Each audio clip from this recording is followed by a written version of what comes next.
would you like to live where you love in the state of Alabama? Whether it is you're upsizing, downsizing, retiring at the beach, or relocating for your job, then you are going to want to contact Celeste Hagler, owner of First Class Real Estate South Home Group, with brokers in Tuscaloosa, Orange Beach, and Huntsville. They can help you with the buying, selling, and investment needs throughout the state of Alabama. You can contact Celeste at 205-861-5698. Once again, that is 205-861-5698, and schedule a consultation to discuss your real estate goals anywhere across the state of Alabama.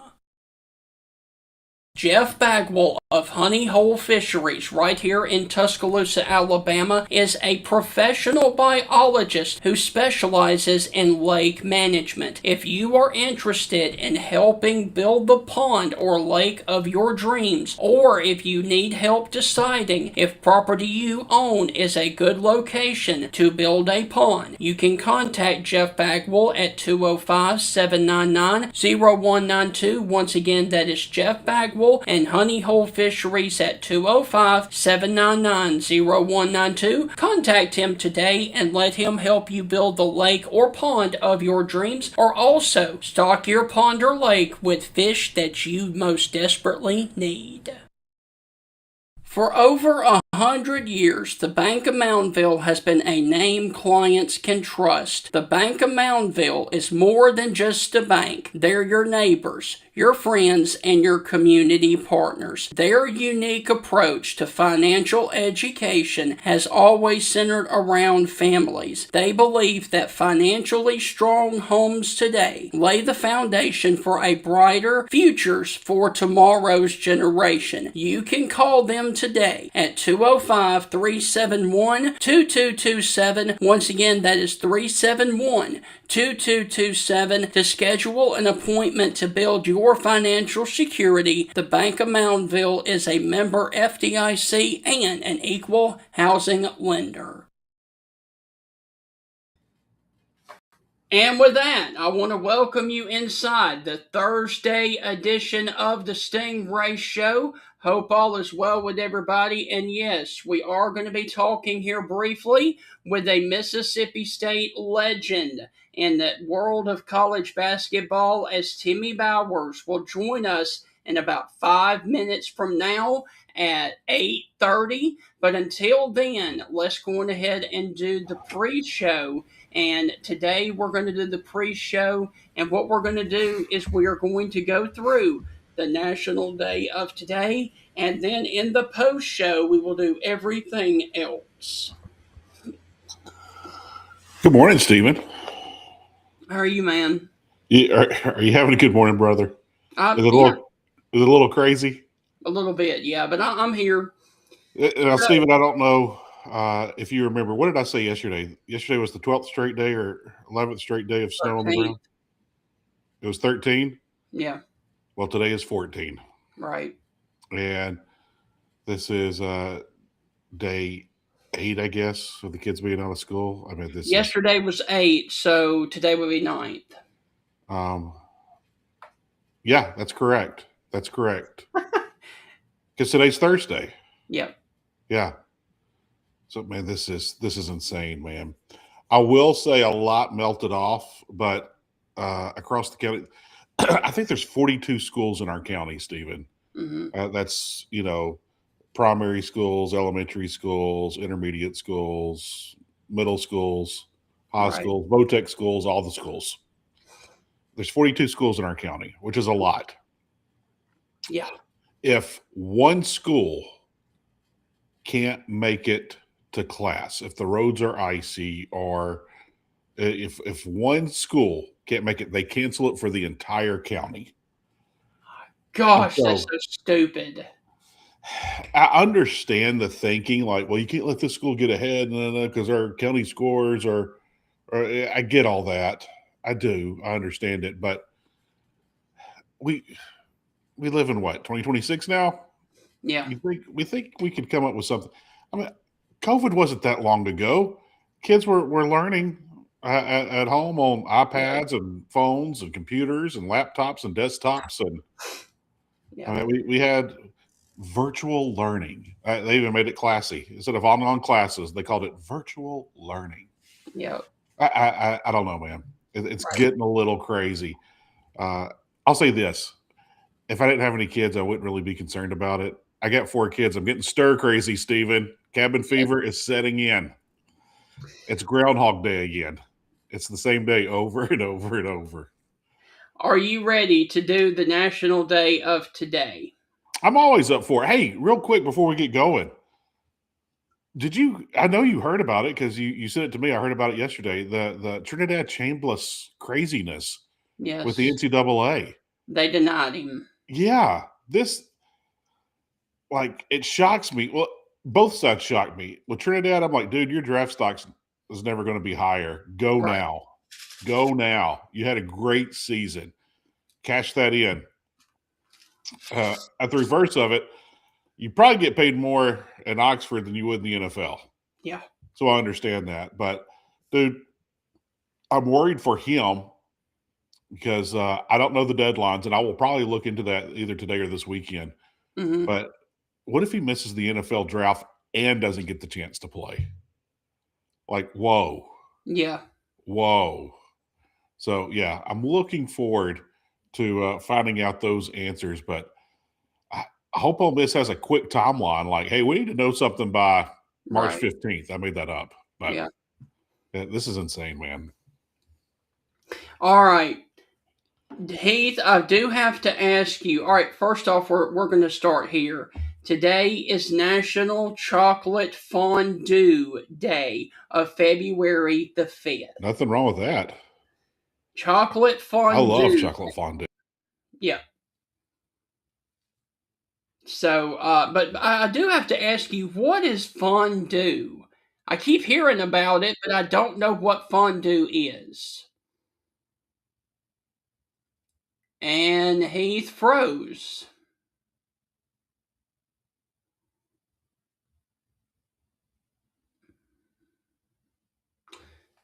Okay, so we are still going on our end.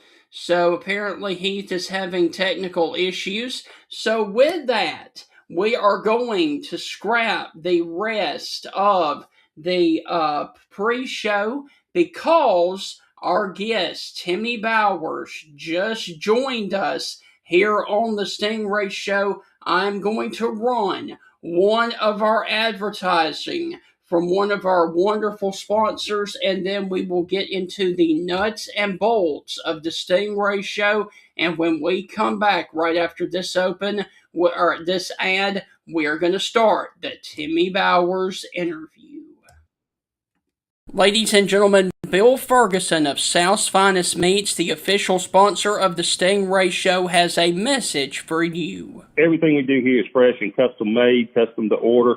I tell people when they come in, if you don't see what you like, ask somebody. We've got the capability to process it, make it. If you want a different blend of hamburger meat, we'll do your brisket blend. We'll do your chuck blend. We'll do your sirloin blend. We do all that right here. We are a butcher shop. That's what we do. So please don't be afraid to ask if you don't see what you like. We can make you any size patty you want. We can make you any amount you want. People call me and say, well, how many patties come in the box? Well, ma'am, how many would you like in a box?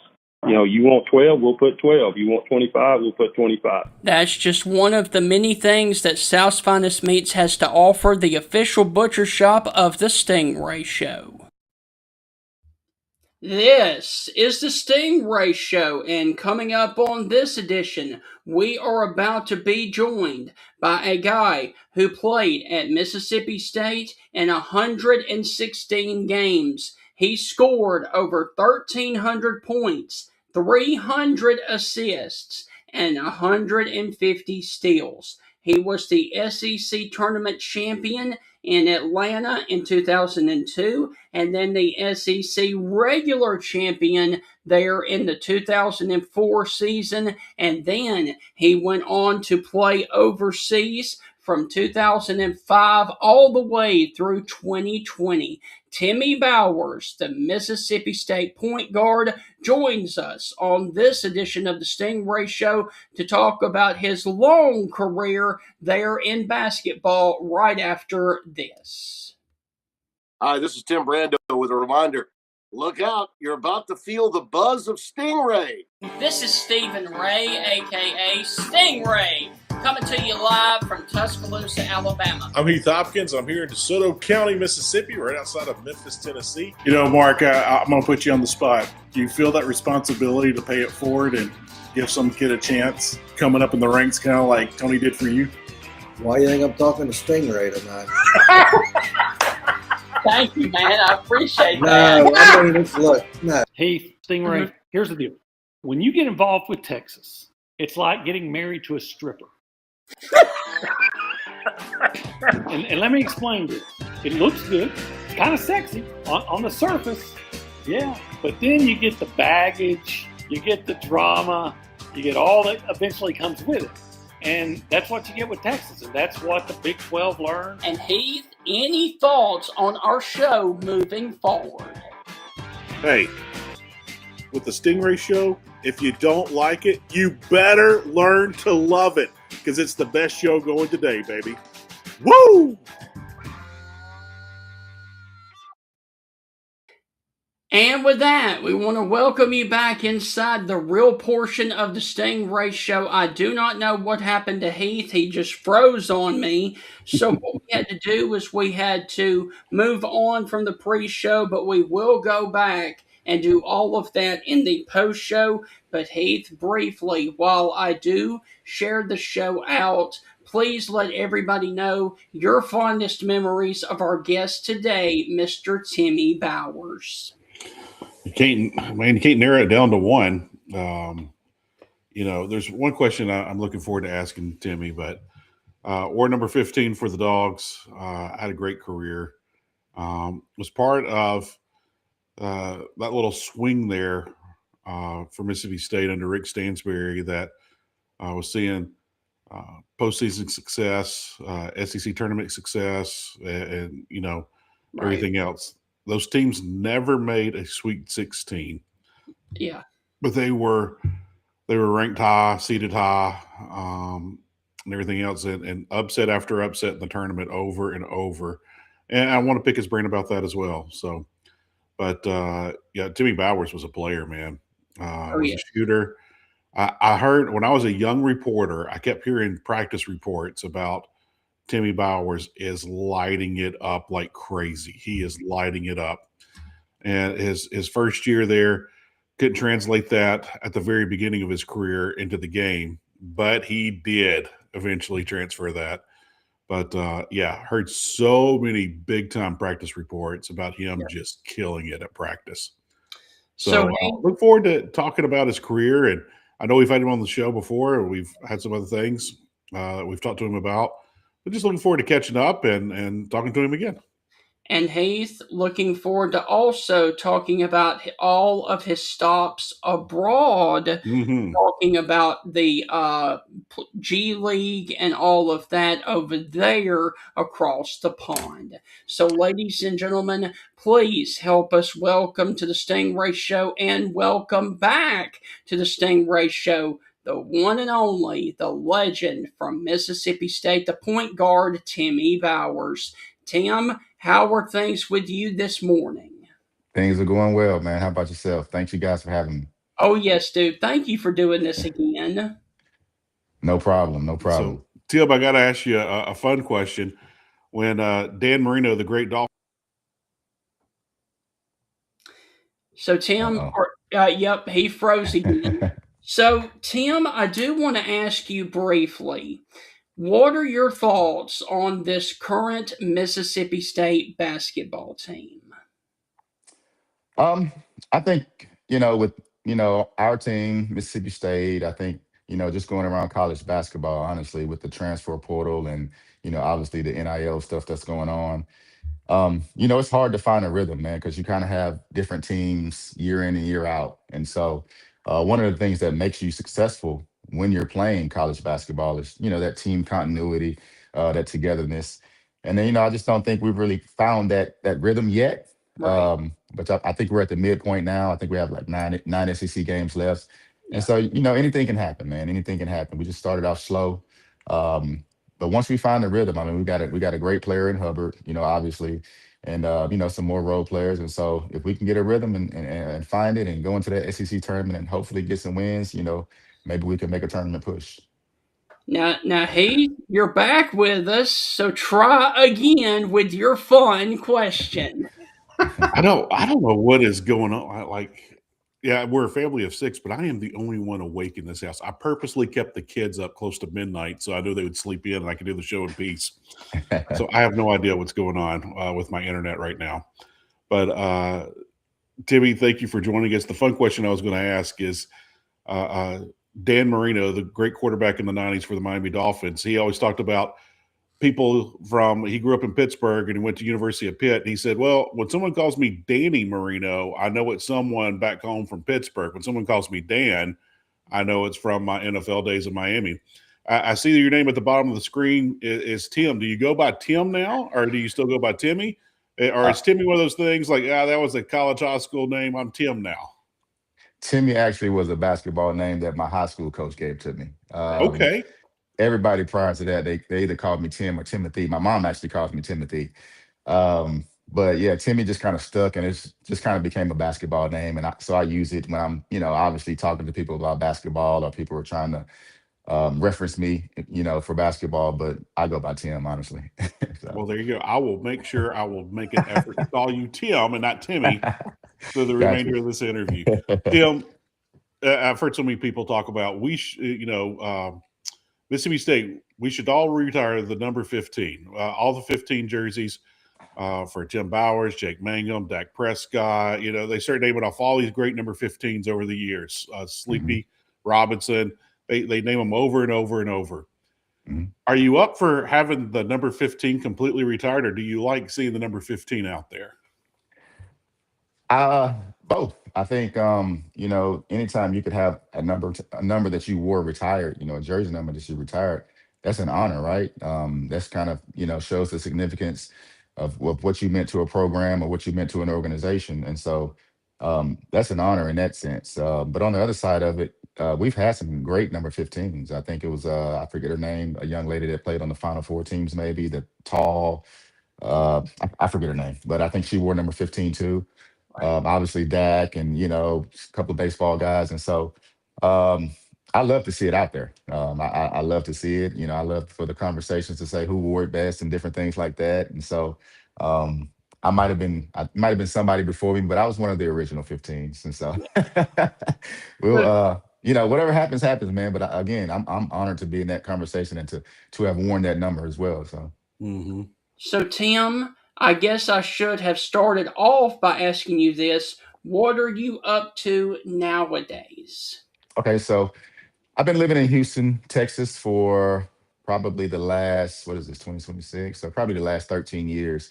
Okay. And obviously I was playing too. So I was, overseas and then back here during the summers. But I retired in 2020. And so now I'm just running my own organization, basketball organization, where I have a couple of youth AAU teams. We do travel teams, we do basketball camps, and I also teach kids how to play basketball too. So that's been pretty good.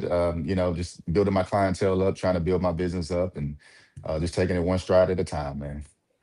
Well, Tim, our guest yesterday was Timmy B, Tim Brando, and he was calling the game there at University of Houston. Stephen, I don't think we've had two guests 2 days in a row from the same city. So No. mark that on your bingo card, Stingray. But Yeah. Tim, looking back at your career, I was a young reporter when you came into Starkville, and I kept hearing your name out of practice reports. Like you were lighting it up at practice. Yeah. And your freshman year at first, no one starts their freshman year just red smoking hot and just continues. But I kept hearing the practice reports like, man, this guy's killing it in practice. This guy is amazing in practice. Right. What is it that happens for a college player, a freshman, who hasn't put it all together yet on the court? What was that process for you? Because the practice reports were great, and then you get on the floor, it's like, well, he hasn't figured it out yet. You did, and you lit it up. But What was it like to start your career off, your college career? Is it frustrating? Is it you're too excited? Is it just a mixture of all the emotions? I mean, what's going on for freshmen when they come in and they're killing it in practice, but it's not translating early on the floor? Well, I think a couple of things. I think back in those times, playing freshman really wasn't a thing back in those days, right? Right, And so for me, coming in, having success in those practices, I didn't when I talked to Stansberry and all those guys on my recruiting trail, I didn't tell them, hey, I want to come in and start. I told them I wanted to come in and try to earn a spot. And so I think my freshman year, I was doing that, but it was more so of Stansbury just, having his guys and not really giving me the opportunity, whether it was, guys were stronger or whatever it was. I just don't think I had the opportunity to play much as a freshman. I think I probably averaged, 6 or 7 minutes, and that's not a lot, given that you're going to, the 6 or 7 are broken up, right? And right. so I just never really found a rhythm, during my freshman season. It wasn't, I don't think it had to do with anything that I could not do, but just the opportunity. And then I think once, my sophomore year came, I think we were able to see, when some guys, I think Antonio Jackson left and a couple of more guys left, I just had more opportunity to play. And so I think from there, everybody kind of had an opportunity to see me and kind of see what I can do a little bit. So I think that was, that in a nutshell. Hmm. Now, Timmy, you were born in Wisconsin. However, you played basketball and moved to Gulfport, Mississippi. When did y'all ultimately make the move from Wisconsin to Mississippi? And what kind of a culture shock was that for you of going from Wisconsin to Mississippi? It wasn't at all. Honestly, my folks are from Gulfport. Okay, but Okay. I had family in Wisconsin in Milwaukee, and so at the time, my mother she was just pregnant with me there, and so I had 6 months. I think I was there, and then she brought me back home to Gulfport. So I know nothing about Wisconsin. I've never been other than I think I worked out for the Bucks when I was coming out of college or something like that. But I have no idea, anything about Milwaukee, Wisconsin. So Gotcha. Okay. yeah. Tim, coming into Mississippi State, you talked about you're only getting a few minutes of playing time your freshman year. Um, what was it like going up against those guys in practice? And was it intimidating? Like, man, I've got to learn how to do this to get my game up, so I can get some more playing time. I've got to learn how to do this. I've got to become better at this. I got to become the best at this so I get to see the floor. What was that like, and who was it in front of you that was pushing you to become better? Who was there anybody in front of you that were like, man, this guy's good? You know, I guess hindsight, I've talked to a couple of those guys, after we've graduated and we've, played pro and stuff like that. And you'll get the guys that'll say, I knew you were going to be X, Y, and Z, right? Um, but at the time, I mean, Z's only a year older than me, and me and him became real close while I was there. Um, but the thing that I knew was when I went on my visit to Mississippi State, I think we played a pickup. We played pickup in the Sanderson Center. And so I got a chance to play with those guys a little bit, the guys that were there. And that was one of the reasons that I ultimately made the decision was because I thought I fit well. And Right. so once I got there was no intimidation factor. I think the only factor was that, I came in at 165 pounds, 170 pounds out of high school. And these guys had been in the weight program 2 or 3 years already. And Hmm. so, obviously that strength factor was there. The experience of playing in the SEC, playing SEC basketball is a lot different than Mississippi high school basketball. Um, but for me, it was about the work. I think it was just about putting my head down and just doing the work and trying to buy into what Coach Stansberry was trying to get me to do, um, and then just going out and trying to showcase each and every day in practice. And one of the things I think where people noticed me was I was on the scout team, and so we would play against I don't know that's the South Carolina or whoever Kentucky, and I was usually the other team's best guard, and so they would have to scout me. And so, I had some pretty some pretty good practices if I can remember back then. But again, it was, I think it worked out well. I think Coach Stansberry and I talked about it my senior year after I graduated, and he, one of the things he said was he wished that he probably had redshirted me. Hmm. Um, to not waste my year. But also, just having me kind of in his back pocket. If he needed me, he knew that I could go out there and play. So if Antonio Jackson, I think, was ahead of me, and Markel Patterson was ahead, um, if one of those guys went down with an injury or something like that, I think he could plug and play. It was a plug and play situation. So, Right. I understood it on both sides.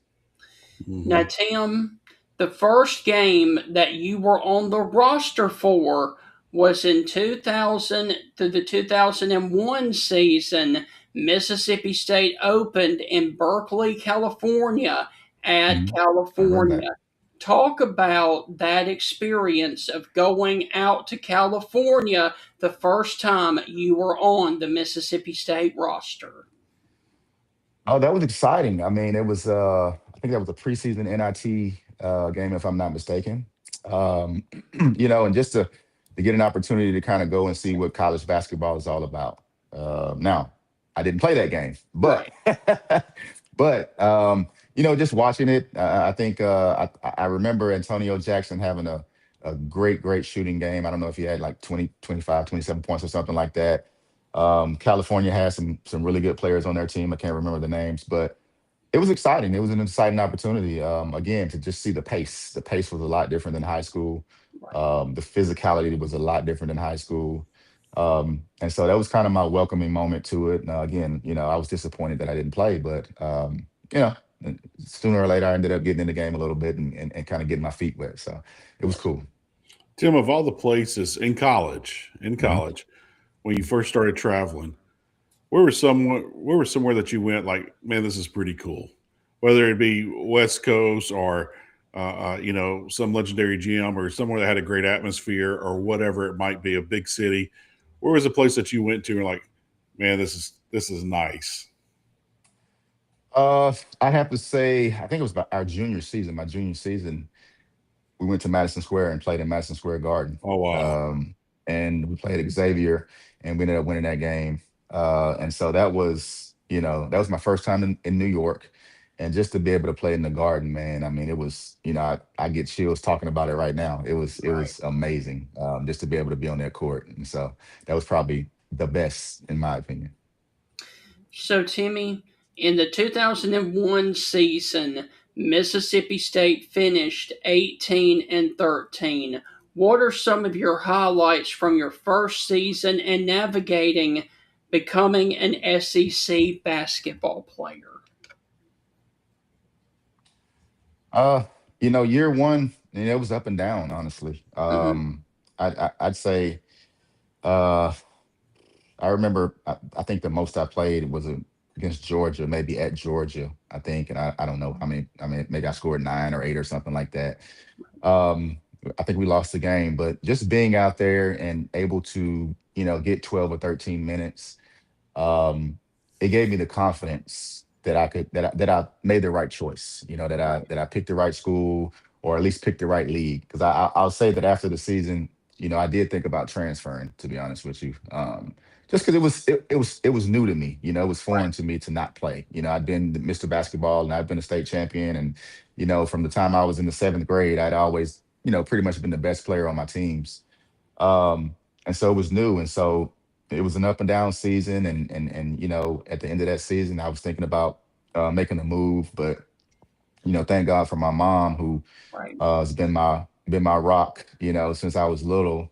We just had the conversation, and she told me, well, if you want to play more, then you got to give him a reason to play you. Forget what you've been doing. You got to do something more. And so right, that's when I came back, the summer of my sophomore season, going into my sophomore season, I just kind of locked in with the weight program and the basketball stuff, and just, tried to get as better as I could, as best as I could. So, right.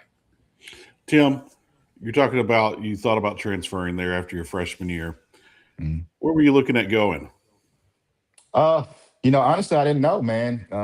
Because it's again, then that times were different then, right? You had to sit Oh out a yeah, year, and if you transferred, you had to make sure you was gonna make the right decision when you did it, and so you didn't have a lot of wiggle room as far as I can transfer here, then I can do it again, and then I can do it again, and so it was just about me trying to open my recruiting back up and see who was still interested in bringing me aboard. I had some schools when I was coming out that were recruiting me pretty heavily, and so I was thinking about just opening up the doors and see if they were still interested. And but it didn't even get that far, to be honest with you. I'd say after we had my exit meeting with Coach Stansberry, and then I spoke with my mom about it. I kind of made the decision to end up coming back. So Now, Tim, the following season, it was good that you did come back because Mississippi State won the SEC Tournament Championship in Atlanta by beating Alabama on that Sunday. Talk about the 2002 season leading up to the SEC tournament, and then talk about the experience of winning it all there in Atlanta. going into that summer after my freshman year, everybody stayed. So all the players stayed for summer school. Usually they would give us the option to go home that first term of summer school and then come back in July. Every player stayed. And we also had guys like Super D was there. I remember Marcus Mhm. Grant, Marcus Bullard was there. And we just had I would say that was the best summer that I had there. I mean, because we were working out every day, we were playing every day. I mean, twice, two, three times a day we were doing that. And so coming into that season, um, I don't know what they picked us in the ACC, probably last, probably last to be honest with you, coming into that season. And the guys, man, myself, Mario, Z, obviously Markel and Michael Gola, because they were the upperclassmen guys. We were bought in, and we wanted to prove everybody wrong.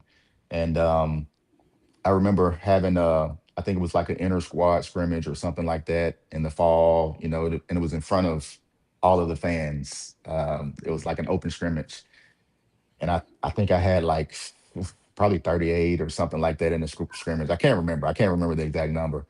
And that kind of got the alumni base and everybody kind of talking, the fan base kind of talking about, okay, well, hey man, hey, Timmy Bowers is, he's going to be a player. And then we had another inter squad scrimmage maybe 2 or 3 weeks later, and I did the same thing. And so then they knew it wasn't a fluke. They were like, okay, well, hey, this guy's our starting two guard. This probably going to be our starting shooting guard. Obviously, Derek Zimmerman's going to start at the one. You had Mario at the five, Markel at the three, and I think might have been Ignerski at the four, or Michael Goller at the four. Right. And so, crazy thing was I had put in so much work, man. In the first game of the season, I don't know who we were playing, and I ended up getting injured, spraining my MCL the first game of my sophomore season. And so I was out for, I don't know, probably a month and a half, 2 months, where I missed some games there. And we kind of got on a roll. I remember going to I think it was Vegas and playing against a great Cincinnati team, Yeah. and they beat us pretty handedly. I think they beat us maybe by 30 points or something like that. And then after that, we kind of got on the roll again and started winning some games. And, it was just about us believing in ourselves when nobody else really did. The only people that really believed that we were going to be good was the people that was in that locker room. Um, and so we took that into obviously, the SEC play, and it's up and down. The SEC is always the SEC. You're gonna have good teams. You're gonna have teams. It's gonna be hard to win on the road. And you got to try to protect your home court. And we were able to do some of those things. Alabama was a good team that year, if I can remember, in the West. Ole Miss was always going to be a hard fought battle. LSU was pretty good back then. Auburn was pretty good, and then on the East, obviously, you had Kentucky and Florida, and all of Georgia and all those teams like that, right? And so, I think going into the SEC tournament, I don't know what seed we were. I think we were second in the West, if I'm not mistaken, that year. And I think we played. Did we play Ole Miss the first game? Maybe. I think so. No. Florida. No. That was my junior year. Maybe it was Florida the first game.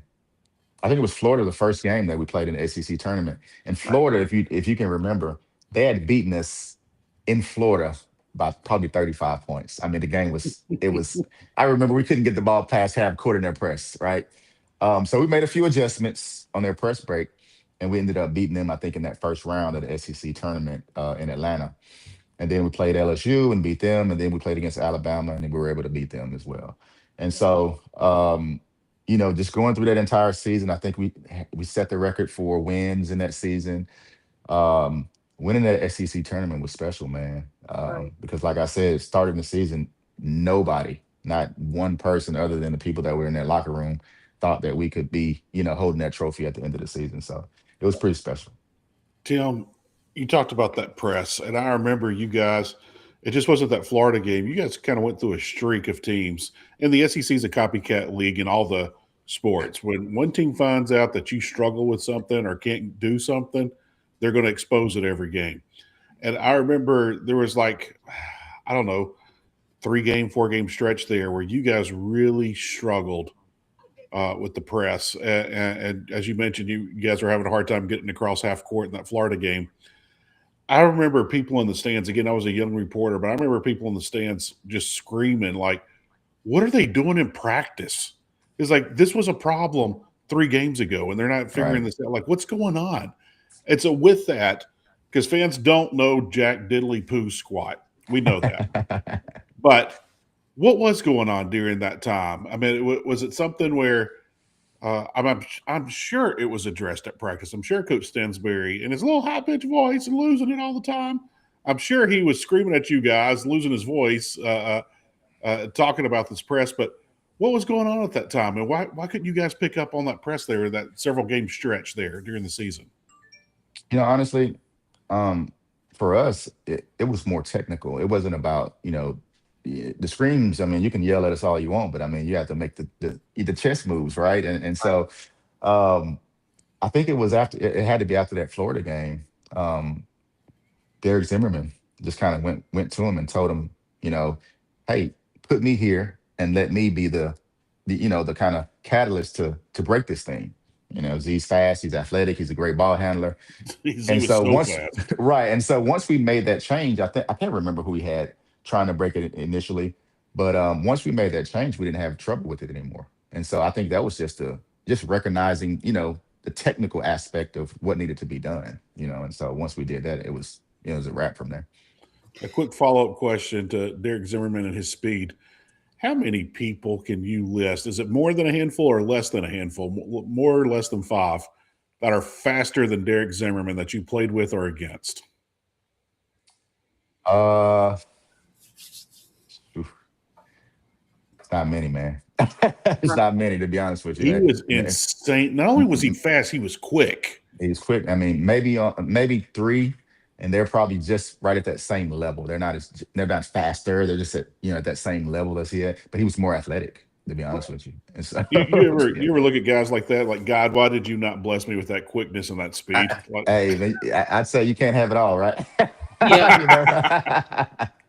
Yeah. So So no, it was a pleasure. It was a pleasure playing with Z. after the SEC tournament, you guys entered the big dance as the 3 seed.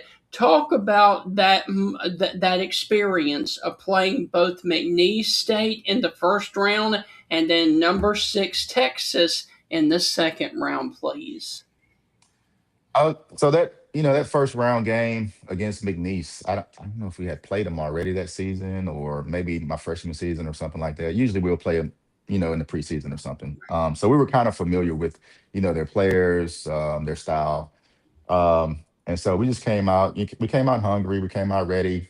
Obviously, you're going to have jitters because none of the players had ever been to the NCAA tournament. And the NCAA tournament, for those who have not been there, it's different, right? It's the lights and just the media and just it's a lot different than a normal college basketball game. And so I thought we came out that first game and we played really well. Um, got some confidence. Going into the second game versus Texas, we knew it was going to be a harder game because obviously they were in basically a home team. We're in Dallas, Texas. We knew it was going to be burnt orange everywhere. Um, but that was one of those games, man, where I think that, and I don't know if like Coach Stansberry's substitution pattern or how he did. I mean, usually I was the 6th man off the bench, right? Right. Um, but we got down, I don't know, 26-5 or something, something like that. And for me, if you ask me my opinion, I just think he probably waited too long to make a substitution to change momentum. Because usually, when you're playing and you're going in the game, you can kind of see the way a game's going, and you want to change that momentum before you get in a 21-point hole in the first, Yes. 6 or 7 minutes of the game or something like that. Um, and so we were it was a dogfight, man, just trying to come back, trying to come back. And we ended up coming back and cutting the lead and, getting within, 2 or 3 points or something like that. But I just thought we dug ourselves in too big of a hole. I mean, they had some good players, obviously TJ Ford and, James Thomas and different guys that they had on that team. But if you ask me my opinion, I think we were probably the better team. We just didn't probably make the adjustments that we needed to make, or maybe guys, I don't know, maybe guys weren't ready to play. Maybe it was a little nervousness there because it was a lot of hype between I guess the Texas, from the Texas media and stuff like that. But it was a good experience. That first year was a good experience. Tim, I want to ask you, and no, I am not asking you to throw anybody under the bus with this question. Right. Rick Stansbury has the reputation of being a great recruiter, but not the strongest X's and O's coach, and not the strongest this and that. But he always had great recruiting classes, and he always seemed to get more out of his team than most, a heavy majority. With that being said, you talked about Derek Zimmerman a second ago when he was like, hey, why don't you put me in? We're talking about the press and, how about this and that? What was it with Coach Rick Stansbury? What was it with Coach that I don't want to use the word held you guys back because he won at a super high level. But what was it that you think he just needed to take that next step? Because I want to say Coach Stansbury was there for 14, 15 years and never once made a Sweet 16. And he was a 2 seed one time, a 3 seed one time. Yep. He got ranked high with the seeds, but never could get into the Sweet 16. What do you think Coach Stansbury was missing, and what did he need to get over that hump? I mean, listen, Stans, man, Coach was a good coach, man. I think he was young. Oh yeah. When he had us, and experience counts. You know what I mean? I mean, I think, you look at those tournaments, that was his first NCAA tournament as a head coach, that 2002 season.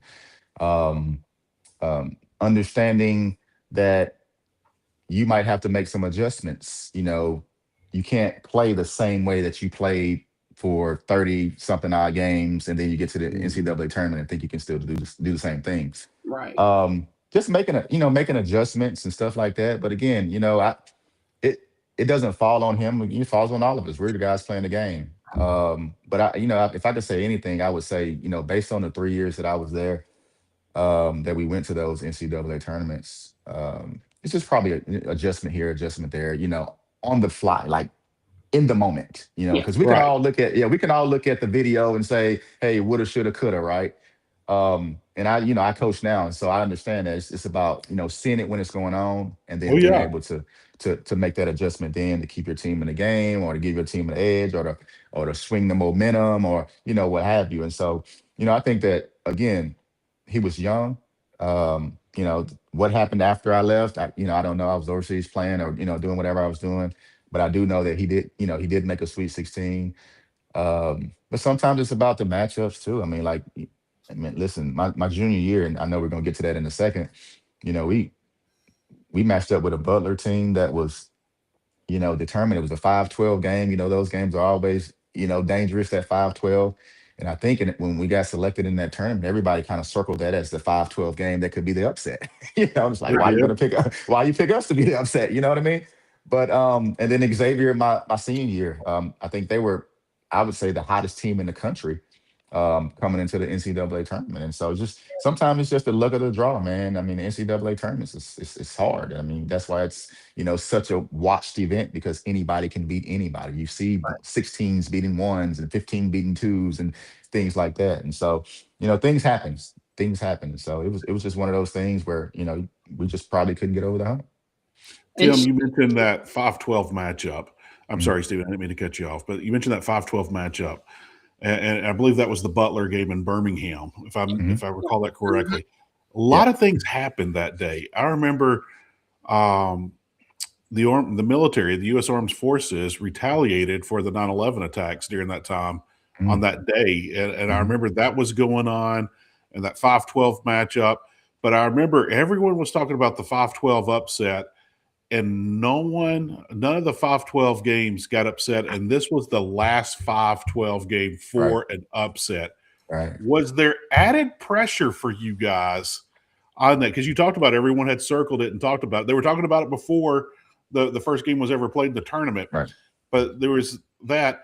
And with all the military stuff going on that day, was there any kind of distraction going on with you guys preparing? Because I remember I was a young media reporter, and I was like, they were like, hey, we just attacked. We're over in the Middle East. We're attacking. We might need to bring everyone back in. And I was like, man, I'm set up here in Birmingham covering this game. I'm going to at least cover at least one game before I go home. Right. But was that a distraction, and was the 5-12 a lot of pressure going into that Butler game? I don't think there were any distractions regarding any outside noise. I think the pressure of the 5-12 game, that was our only time in that game. But I think it's pressure because every tournament somebody's gonna oh yeah, this is the one, Yeah. and you don't want to be the one, obviously. Right. And so going into that game, we knew Butler, every good team, they're a good team. They came out and they just executed their game plan. They slowed us down. I remember, I don't know what the final score was, but it was a low scoring game. They didn't allow us to be athletic. They didn't allow us to get out in the open court and use our defense to get some transition buckets and different things like that we're used to doing at that time. I remember probably 7 or 8 times they ran the shot clock all the way down to 3, 2, 1, and then they shot it and hit a 3-pointer. I remember that. I remember yesterday. that. It was like they're gonna hit every one of them. You know what I mean? And then I think the last play of the game, we might have been up 1 or something, and they again ran a pick and roll. Guy got downhill and shot a floater, hit the floater. We came down. Z pushed it up the court, not really understanding how much time we had left. Kicked it to me on the wing. I shot a 3-pointer, not understanding time to score. Don't know if we had a time. Again, those are the things that I talk about when I say adjustments and different situations. Maybe there was something that we could have done differently. Maybe we had a timeout. I don't know. I didn't check. I didn't go back and check. I've never seen the game. Maybe offensively we could have done some things differently because everybody knew the way that we played. Once Mario came back that year, because he was suspended, I think those first 10 games of the season. Once he came back, obviously we're playing through Mario, and it's not easy to kind of figure out. Okay, let's double them. Let's front them on the post. Let's do different things. Let's mix it up with them. And maybe you could have done some different things offensively. Maybe you could have done some different things defensively. But again, that's hindsight. Me looking at it now, like I said, I've never watched the game. Right. But again, that was a heartbreaking moment. More so for me because that was Z's last year. That was Mario ended up entering the draft that year. Ignerski was a senior that year, and so pretty much the guys that other than Ignerski, like Z and Mario, we kind of look at ourselves as kind of like that foundation of that era. Because we were roommates, we all lived together. We we're super close. I talk to these guys probably every day now, and them leaving on a bad note kind of put a bad taste in my mouth. I'll be honest with you. And so for that reason alone, it was just it was a bad moment for us. It was a bad moment. You took that last shot, didn't you? I just thought about that. Yeah, I shot that last 3-pointer on the wing. Yeah. Yeah. I actually rushed it because I didn't know. I was getting ready to bring that up because I remember the post game. I'm almost positive you said, I thought we had less time. I rushed the shot. I didn't think we had that much time, and but my heart went out to you then. I was like, oh wow. Yeah. I rushed it. Everybody wants to take the last second shot and make it. No one wants to take the last second shot and miss it. Yeah. Honestly, you know what I thought? So as I was standing on the wing, I don't know if you guys remember that same year, Z pushed it up the court against Ole Miss, and he took the layup and beat Ole Miss on the layup. Yeah. I don't know if you guys remember that with a fraction of a second. Yeah. There you go. And so when he was pushing the ball against Butler, I'm thinking the same thing. So I'm like, oh, he's going to go because he was pushing it. He's going to go, and he's going to attack. He's going to lay it up, and we're going. Well, he kicked it. He did it, and then he kicked it to me. And so I really wasn't ready. So I'm like, oh, Oh crap! What Kind of do I like kind of do? like hot potato. Yeah, kind of like a hot potato shot. And I remember that shot like it was yesterday. And when it left my hand, I was like, "That's off." And I was just like, "Oh man," because I didn't have to take a three, right? We didn't need a three, And so it was just like, man, I rushed that shot. And so yeah, it was a bad You move. ever ask Z why he kicked it to you? We never talked about it now.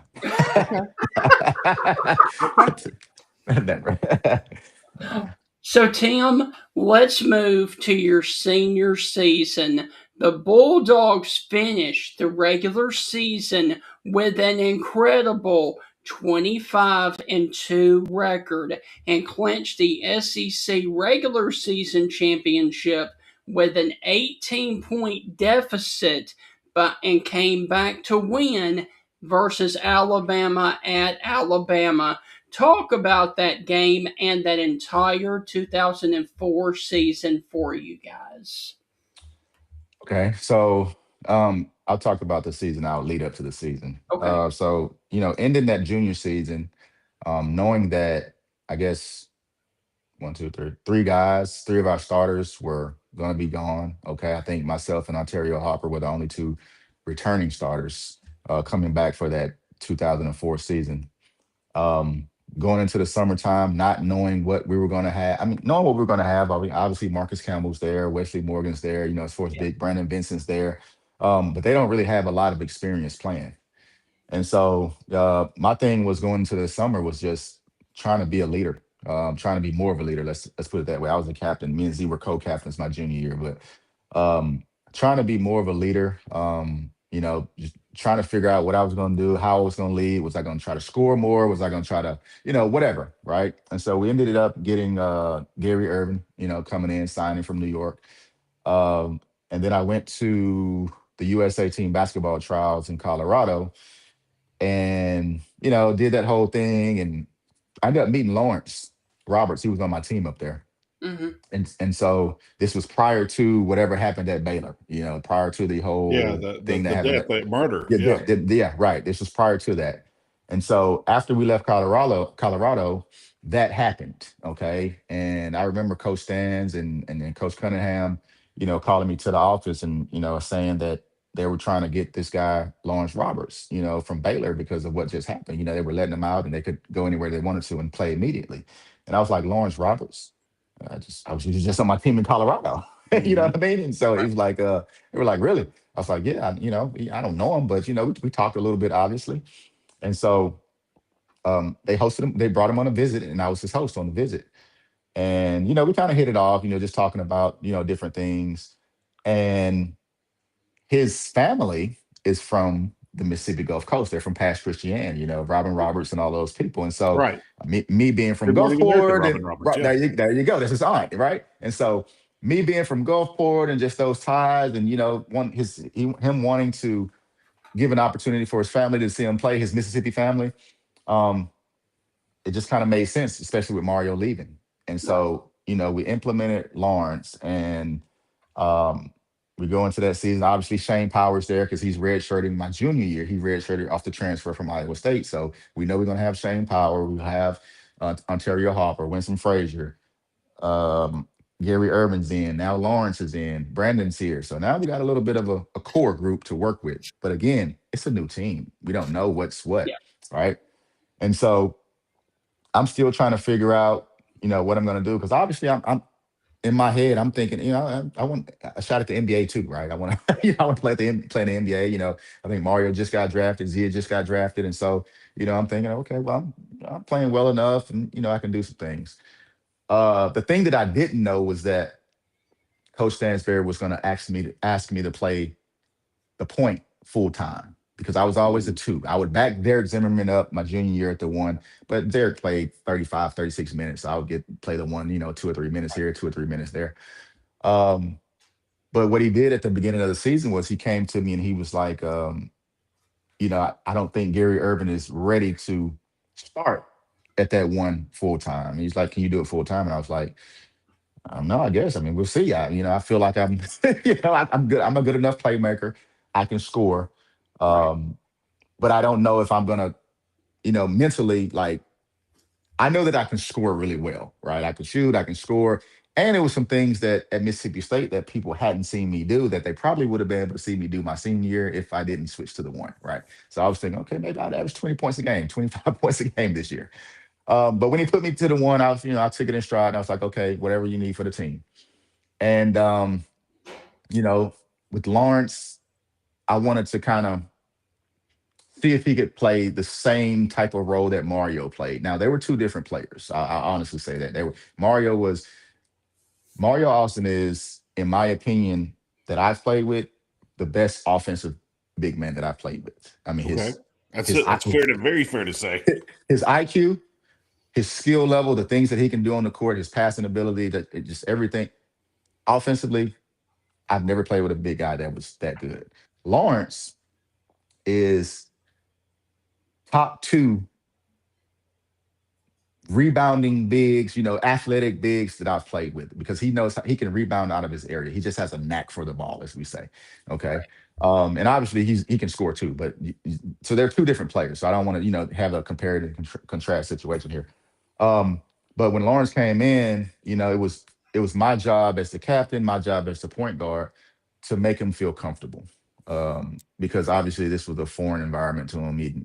SEC is different than Big 12. Mississippi is a little bit slower than Texas, and so when we came in, we kind of hit it off, and we started rolling at that beginning, man. At that beginning, I don't know where they picked us to finish, that year, but once we started out the gate, I think we were 13-0, 12-0, or something in that first, in that preseason. And then got to, I don't know, maybe we were 10-0 or 11-0.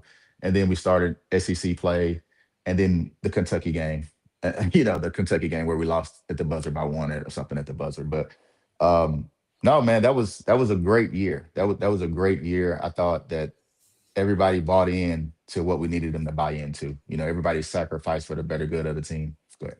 And a quick follow-up, talk about that deficit of coming back from 18 down here in Tuscaloosa against Alabama to clinch the regular season SEC championship, please. So anytime we played Alabama, we were always confident against Yeah. Alabama. I don't know. It seemed like whatever we were doing offensively, it worked. I don't know. That's from my freshman year all the way through my senior year. I don't know. But that game particularly, I think maybe 2-3 weeks prior, Alabama had come to the hump and beat us at the hump by maybe 4 or something like that. They had a great game. Kennedy Winston had a great game. And so we knew coming into that game that we were tied with Kentucky for the SEC championship. If we lost, I think we would tie with them and we would have to share the SEC championship. And we got to that game, and I think it was more so we put too much pressure on ourselves to win that game, and we came out just with a lot of nervous energy, missing shots, missing defensive assignments, and they played well. They wanted to win. They were trying to get into the tournament, I think. And so, we got down big. It was crazy. 18, 20 points or something like that. Yeah. And, like we had always done that season, we had been down that season, a lot of games and come back and won. I think Vanderbilt was one of those games. South Carolina was one of those games. It was a lot of games like that. And so we just stayed the course. We stayed the course and, made some shots and, we were able to make some plays. I was able to make some plays. Shane was able to make some shots. Brandon Vincent was able to make some shots. Frazier, Gary Irvin hit a big three in the corner.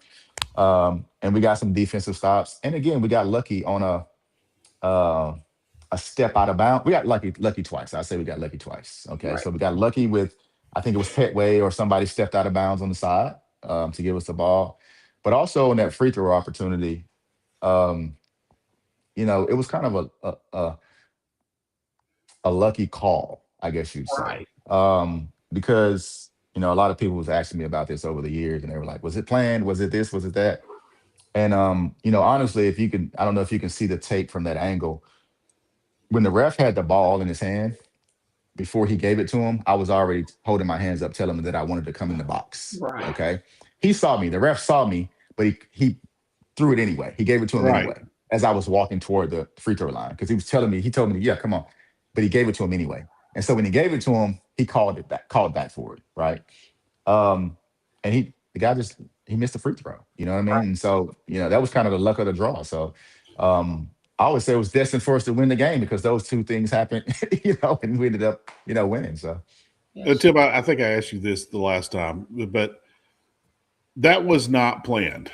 You didn't go out like, I'm going to wait to the very last second to come in like, hey. Or was there any gamemanship in that? absolutely not. I mean, I'd have to really be.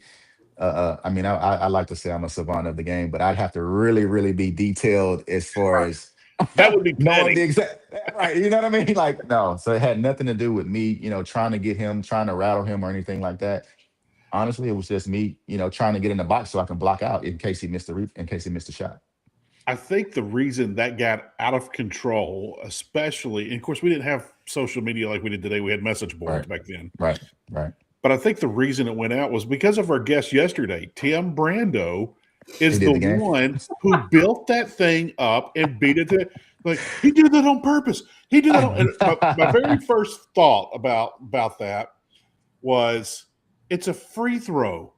Like there's no one punching him in the face. There's no one guarding him. There's no one throwing Mhm. water at him. I mean, he's at home shooting a free throw at a basket that he has shot thousands of times. Like there's And no probably had a extra. timeout. And probably could have called a timeout and Yeah, relaxed him a little bit more or something. Yeah. I mean, so but yeah. I just thought how Tim Brando reacted to that is kind of what sent the message boards into a Right. fury about that. And I remember hearing so many people from all SEC schools because a lot of Oz in the SEC were watching that game Right. because the SEC regular season title was on the line there.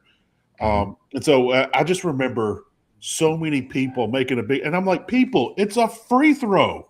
Yeah. This wasn't a last second 3-point I think shot just from how it I midcourt. think just how it played out, with the free throw, and then it's getting the rebound, and then me going down and scoring it. Obviously, to send it into overtime, I think that made it even a bigger deal, right? It made it like, oh wait, how they let him do that? How they allow him to do that? And the game should have been over or whatever, whatever. But again, I just think it was our destiny, man, to do Yes. that, to win that.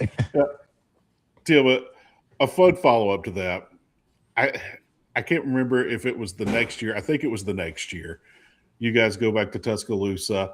It doesn't turn out well, and Alabama's up, and they're running out the clock, and then someone tried to go in for a dunk last second, and the late Jack Crystal, who called Mississippi State games for 50 plus years, 54 years, Mhm. whatever it was. Right. Jack lost his cool on that, which made me laugh out loud because I was sitting at the TV station listening to it and getting highlights to get ready to put it on the air. Uh-huh. And I remember Jack Crystal said, or Jim Ellis said that wasn't too classy of them trying to get a dunk there at the end of the game. And Jack Crystal, who said they had any class at all? I remember just died laughing because Jack was so Oh worked man. up. Oh I wow. bring up that story because it seems like everyone had a Jack Crystal story, and the basketball players usually had better stories. That he was just a crotchety old dirty man who just made you laugh. They said he had these jokes, but they said he was foul mouthed and funny, but he was just a crotchety old man. Yeah. Of all the years of traveling, and I even have a couple of Jack Crystal stories, and I never knew him.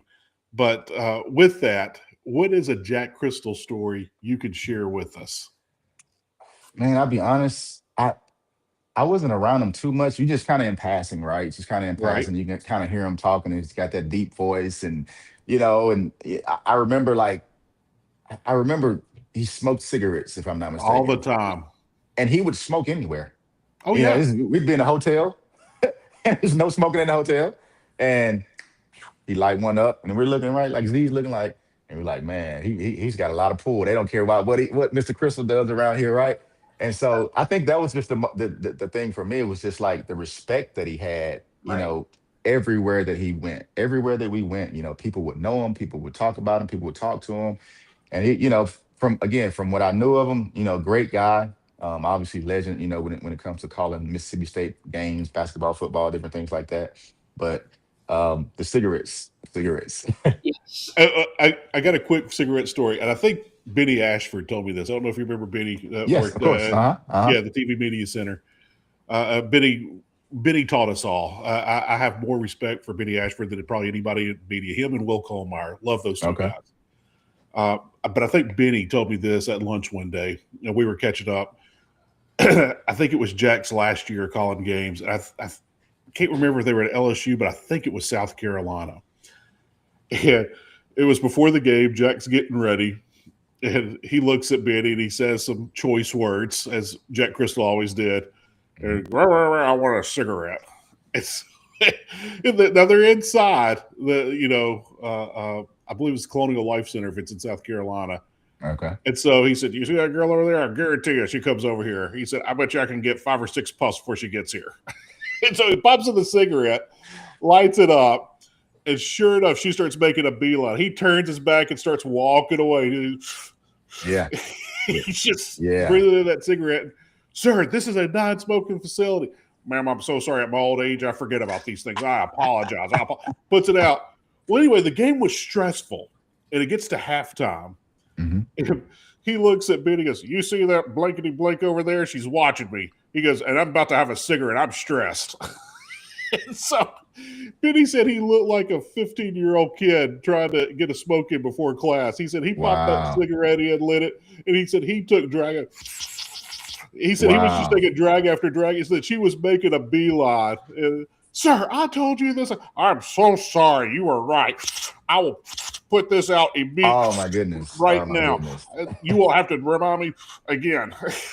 He just That said is he smoked crazy. that whole cigarette in about 40 seconds. Man, that is crazy. That's what I remember most about Mr. Crystal, to be honest with you. I mean, other than, he's a great great commentator or whatever.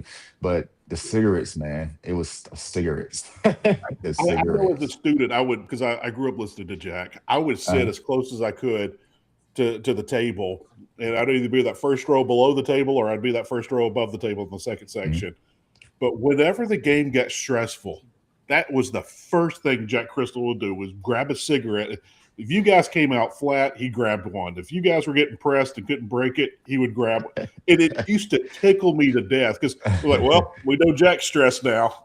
Oh But man. he lived and died by you guys. He was Yeah. so into the game. Yeah, it was fun times. It was fun times then. I mean, him and Hank Flick, and it just made the games Right. exciting, man. When you hear Hank calling out your name in that starting lineup, I mean, it was chills, man, chills. What did Flick used to call you? I can't recall. Jumping Timmy Bowers. Jumping Timmy Bowers. Jumping Now, do Timmy you have a Bowers. Hank Flick story for us? No, other than that, again, I wasn't around them too much. Back then I didn't talk to, but I kind of minded my business and kind of went about my way. Um, but I didn't, I was wondering why he called me that, because I could jump a little bit. I was thinking you probably need to call Z. Z should be there. You know what I mean? The jumping Or guy, right? Goaler. Goaler A could jump out of the goaler, right? jump. Yeah, there you go, a goaler. But no, that's it. I mean, jumping Timmy Bowers. I think I spoke to him right before he passed, through, I don't know if it was Facebook or Twitter or something like that, and just an appreciation, exchange between he and I, and then a little bit later he had passed away or something. So yeah, but great man, great man. So, Tim, go ahead. I hate to bring this up, but talk about the NCAA tournament, your final year, and especially going up against Xavier, because I honestly thought you guys could have gone a long way if you hadn't have gotten into that buzzsaw that you got into.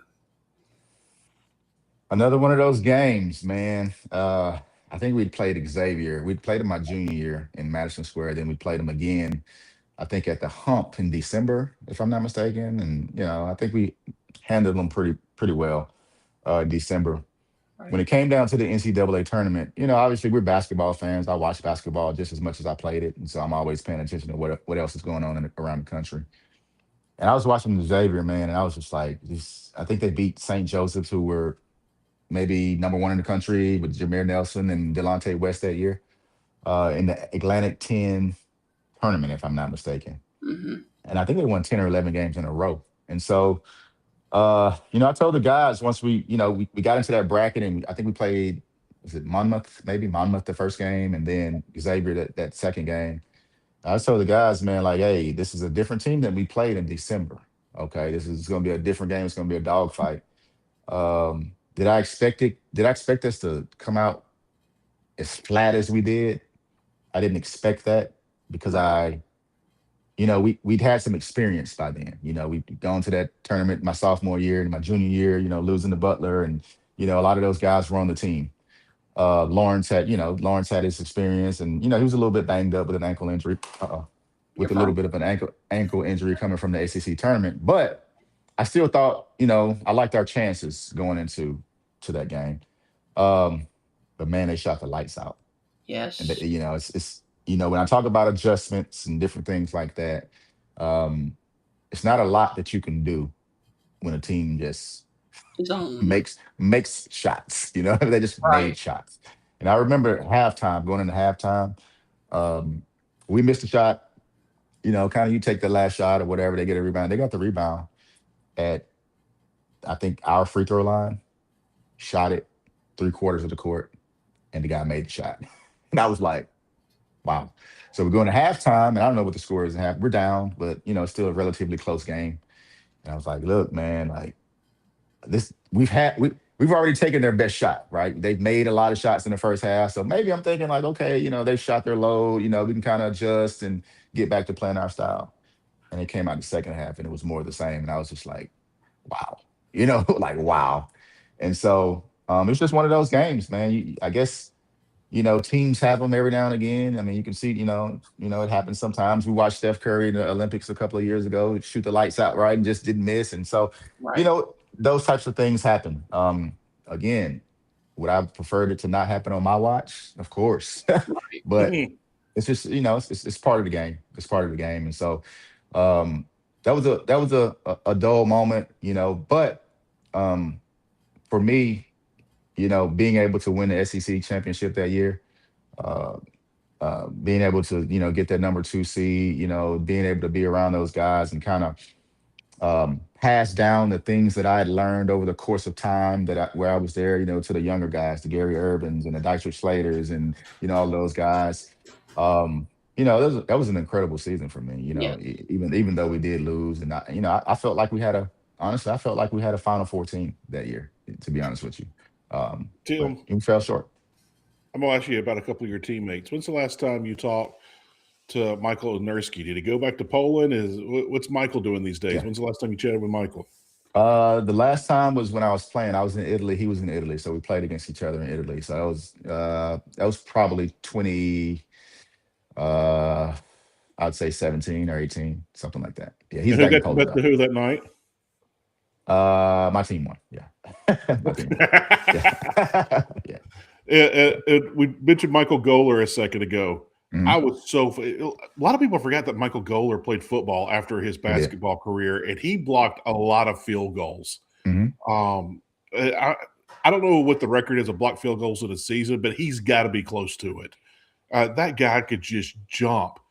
Share a story about Michael Goller in practice that you wish everybody could have seen, or a pickup game or something where he just completely because I've never seen anyone jump like him. His athleticism. Again, I'm athletic. Z's athletic. Right? We're shorter, but my goal is about 6'5". Um, his athleticism my freshman year when I got there was just like I was like, man, who is this guy? First of all, his physique is, incredible. This guy looks like the Incredible Hulk. And the first time that I saw him, we were in the Sanderson Center in that back gym, and we used to, we'd play, pick up, and then we'd throw it, throw ourselves a lob and go dunk it, and we'd all show our athleticism. We're doing the windmills and all these kind of dunks and stuff like that. Well, I saw Michael Goller jump and peek inside of the rim, like with his, eyes, you know, at rim level. And I was just like, wow, wow. Then he's had some moments where I think he had it in the game where he's caught some off the rim, offensive rebounds where he dunked it in. But practice, he'd do it all the time. I mean, rebound. Nobody blocked Goler out. He come in, jump over everybody's head. arms over the rim. I mean, he was an incredible athlete. So when he transitioned to football, like it was a no brainer that he was going to go out there on that foot and on that field and be pretty good. And so the scary thing was, what if he would have played football the entire time that he was at Mississippi State? That's what I was getting ready to say. I know Steven's got a Yeah, question, but I remember Jackie Sherrill said, "Man, I wish I had this guy for 4 years. I would have yeah, made him." Because I don't know if he'd have been an incredible receiver or an incredible defensive back, but I would have had him in the NFL if I had him for 4 years. for sure. He just talked about Certainly, what a freak athlete he was, one of the best athletes certainly, he ever coached. certainly. So, Tim, I want to group both of these together. After college, you played with the Los Angeles Lakers with the Summer League, as Mhm. well as the Phoenix Sun Summer League team and the Asheville Altitude. And then after that, in 2005, you decided to take your game overseas, where you played until 2020. Talk about your professional career, both here locally and then over abroad, please. Okay. So when I finished college, obviously you're going through the process of the draft and trying to get drafted and then working out for these teams and all this different kind of stuff. Okay. And some do, some don't. Some get drafted, some don't. And so I didn't end up getting drafted. But I had a lot of calls, from teams that wanted me to come to summer league and participate in the summer league. And so I ended up choosing the Lakers for honestly one reason. The Lakers have kind of always been my favorite team. Right. And I'm a huge Kobe fan.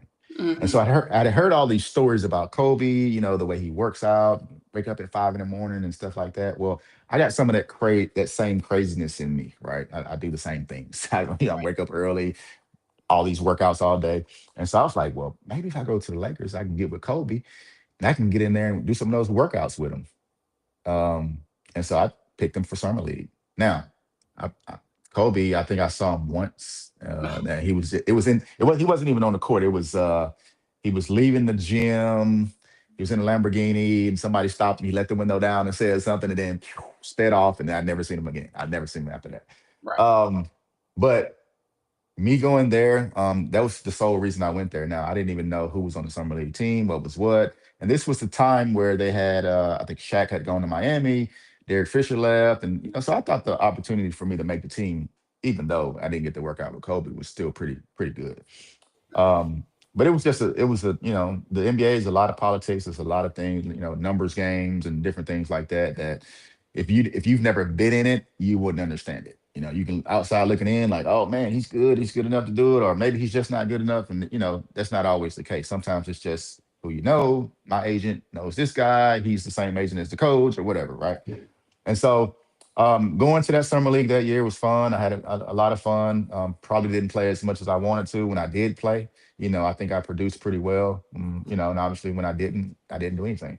And so after that, I was going to go overseas initially, Right. but I was getting so many calls from NBA execs and the G League execs. Like I talked to the president of the G League, the vice president of the G. I think the vice president of the G League was a guy that played at Alabama that I knew at the time. They were calling me left and right, telling me how close I was to the NBA, and so they were Right. trying to, persuade me to go to the G League instead of going overseas. And Z was already in the G League; he had been there for a year, and he was telling me like, man, you might want to think about it, just to give yourself an opportunity if you want to play in the NBA. Start here, and then the overseas will always be there. Right. And so I ended up, putting my name in the G League draft and getting drafted to the altitude, and um, it was cool. It was an opportunity for me to play at the point full time because I'd never done it really full time where I didn't have to play the two as well. So I was still learning the position at that point. And I had a guy on my team named Brandon Knight. He went to Pittsburgh, and he was the starting point guard there because he had played there the year prior. And he ended up getting a call up to the Rockets and coming back down. And when he came back down, he broke his leg. And when he broke his leg, that inserted me into the starting lineup for my NBA G League team. And once that happened, it was an opportunity to play through my mistakes, right? I'm learning the position of point guard. He's on the sideline still coaching me up. I'm talking to Z every day. And so these guys are, they're pouring into me things that I need to do at the point guard position. And, I just think I got better and better as the year went on. And so we get to the end of the season. We, obviously make the playoffs, go through the playoffs. And Z and I ended up playing each other in a championship game. And so we ended up winning the championship. We beat Z's team in the championship. And then after that, what happened after that? My coach calls me to the office. He's telling me about all these NBA teams talking about me because of the transition that I've made from, shooting guard basically or combo guard to point guard. And he's telling me that, these teams want me, this, that, and the third. And so I was like, okay, well, who's been calling the most? And he says the Phoenix Suns. And so I was like, okay, Phoenix, they've been calling. My agent called me and told me the same thing. So I ended up going to Phoenix for summer league. And again, not really understanding the situation, who was coming and who was going. They had Barbosa there at the time. They didn't know if they were going to keep Barbosa. And when I got to summer league, it was a politic game, and I didn't really play a lot. Then I ended up getting injured there myself, and we were in Vegas, and so I just ended up having a good time in Vegas because Mario was out there and Z was out there in summer league, and so I got injured probably 4 days into it, and so I spent the rest of the 2 weeks just partying in Vegas. And so yeah, and so from there. I had a decision to make, obviously. Do I want to go back to the G League or do I want to go to Europe and start my European career? And the G League thing, I thought about it again, but at this time, I kind of knew the politics of how the NBA works. And, it's about who you know and this and that. And so Hurricane Katrina hit in August. Yes. And when Katrina hit, it was like that was my, that was the thing that told me it was time to go. Because it was, situations where, obviously my parents, home got messed up and, just a bad situation on the coast, obviously, right? We all know that. And, I just made a decision, it's like, okay, I'm going to go start my career in Europe. And when I started my career in Europe, I honestly didn't plan on staying. I wanted to go for a couple of years and I wanted to try the NBA again. But, obviously I started a family and, so I just ended up staying. Tim, I won't ask personals, but playing in Italy pays more than G League, correct? Oh, definitely. Well, I'd say this. When I was in the G League, I mean, they had an A, B, and C contract. I want to say the A was 25 grand, maybe 30. I'd say maybe 30. B was probably 24 and C was 18 or something like that. And so the thing that this is the appreciation I have for the G League was because, especially in our time, now they're paying, but in our time, if you made it to the NBA or if you got overseas and got you a contract, you really, really appreciated it. Because you really came from the mud. You built yourself up because, man, we'd have bus rides. We'd drive from Asheville to Fort Myers, Florida, and it might be a 10 or 11-hour drive, bus ride. We'd go play the game, bus back. Oh my God. Go to, and we stay in motels. We get, they give us $20, $25 for per diem. So, we were still eating Taco Bell and, Burger King and, for pregame, like stuff like that. Right. And so, like, once you were able to get a call up or you went overseas and you made $100,000 or whatever, and you had some money, it's like, man, I made it. I know where I came from. Right. Someone's calling you out. Some guy named Mario Austin. You know that guy? Oh, that's my guy. Yeah. Yeah. Mario, thank you for joining, man. My man. No, Tim, ask you about a couple of other teammates. We talked about Goler. We talked about Z. We've talked about a lot of guys. You've talked about Lawrence Roberts. You've talked about – I want to ask you about a couple of walk-ons. Mm-hmm. Corey Stidham. When's the last time you've talked to Corey? You got a funny story about Corey Stidham. I had a lot of classes with Corey back in the day, and we have a mutual friend now. Corey's doing excellent from what I've heard. He's doing great Is he Mississippi? Corey Stidham. He was a walk-on. Yeah, so Corey, man, we had a lot of guys. We had Corey, we had Brandon Carr. Oh man, phew, it's a lot You of had a them. But Michael Corey, Bowler as well. Michael Bowler came later. Yeah, Mike Bowler came later. But Corey was there. Would have been my freshman and sophomore year. Brandon would have been my freshman and sophomore year. Um, who else was it? I forget everybody else, but the names will come up. But Corey, no, Corey was a great guy, man. Corey was. Um, we used to have this thing we called ourselves. Again, this is my freshman year.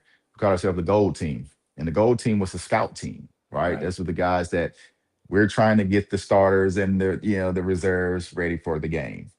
And so it would be me and Corey Stidham and sometimes Guy Gardner. Sometimes Guy Yeah. was back and forth between Gold Team and regular team.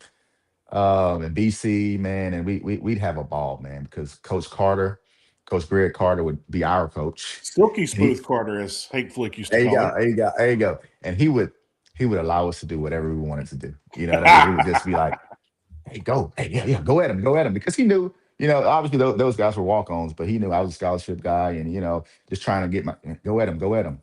And so, man, Corey Stidham would be out there playing the point and he'd be doot, doot, doot, doot. And Stansberry would be like, hey, what the F is going on here? Like, what the F is going on here? But we used to, I don't want to say kill those guys, but we made them better.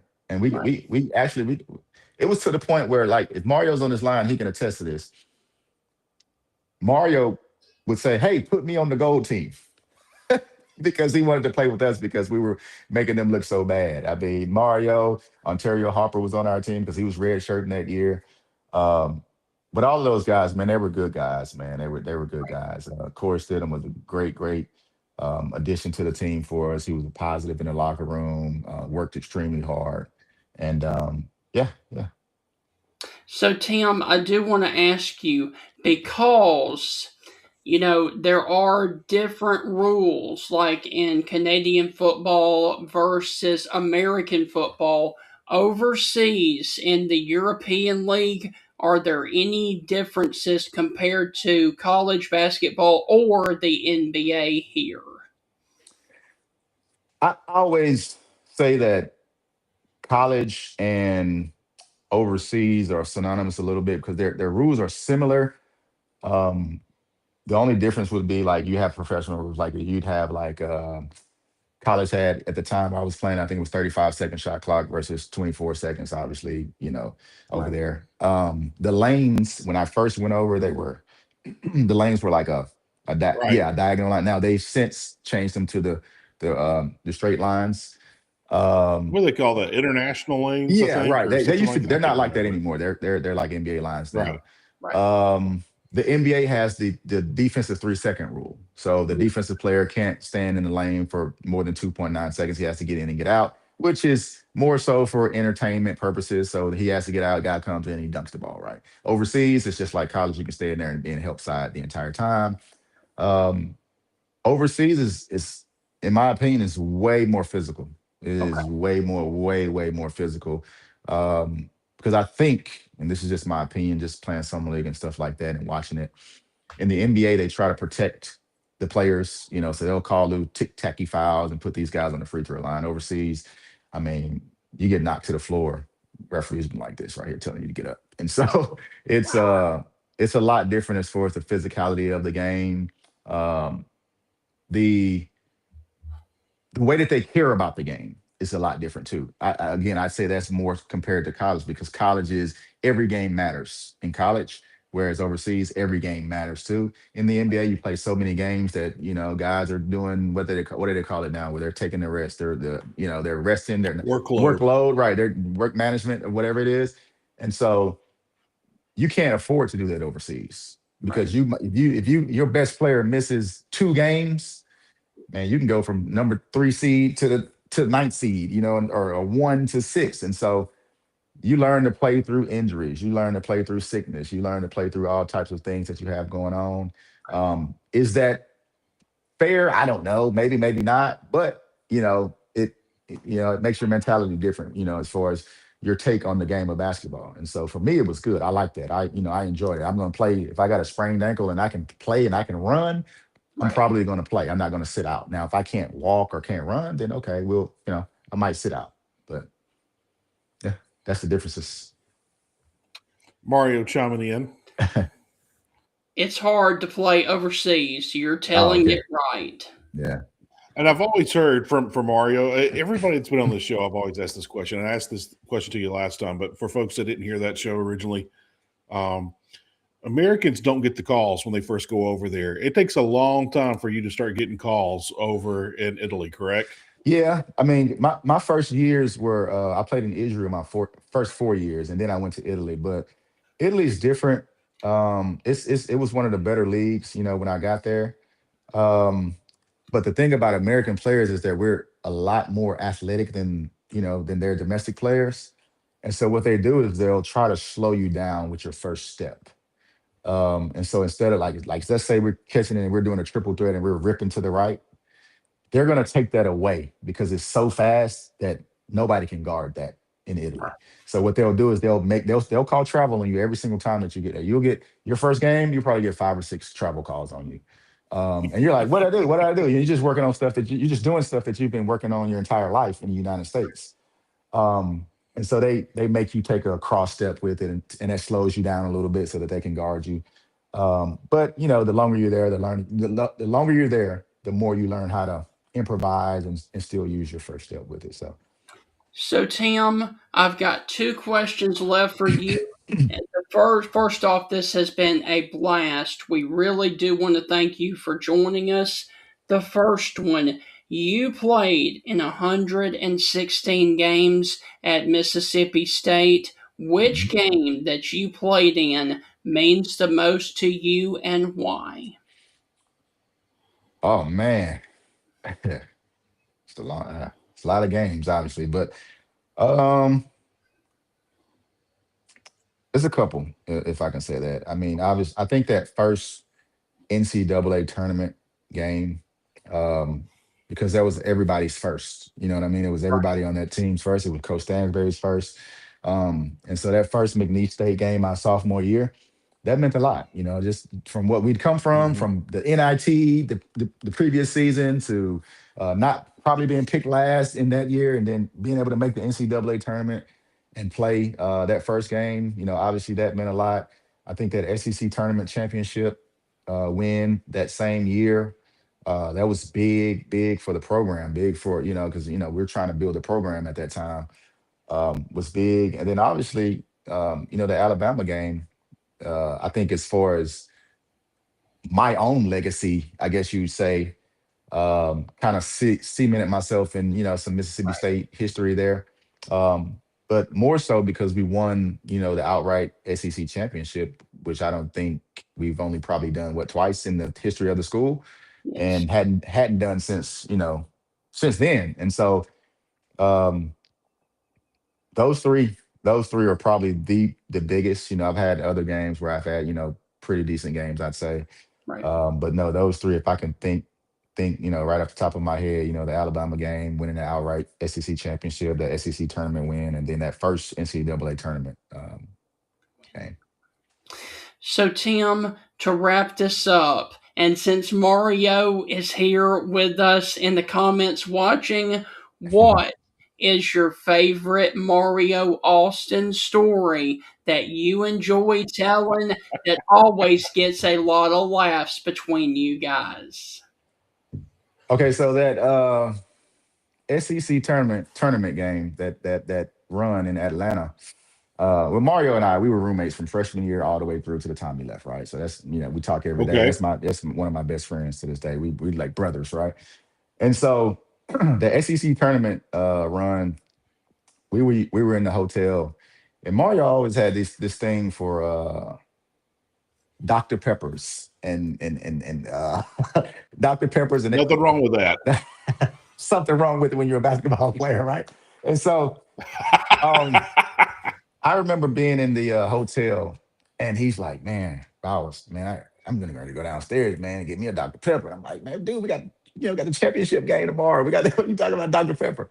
So he goes down, he gets a Dr. Pepper, he comes back to the room, drinks it, boom, boom, and he started having cramps or something. I think the next day he's having cramping issues or something with his hamstring or his calf or something like that. And I'm just like, had to be that Dr. Pepper. Had to be the Dr. Pepper. You're not drinking water. You're not drinking. And he was a soda guy. He was a Right. soda guy. He was a big soda guy. He's gonna get on me for telling this, but he was a big soda guy. And so he was having cramps, that entire time that we were in Atlanta.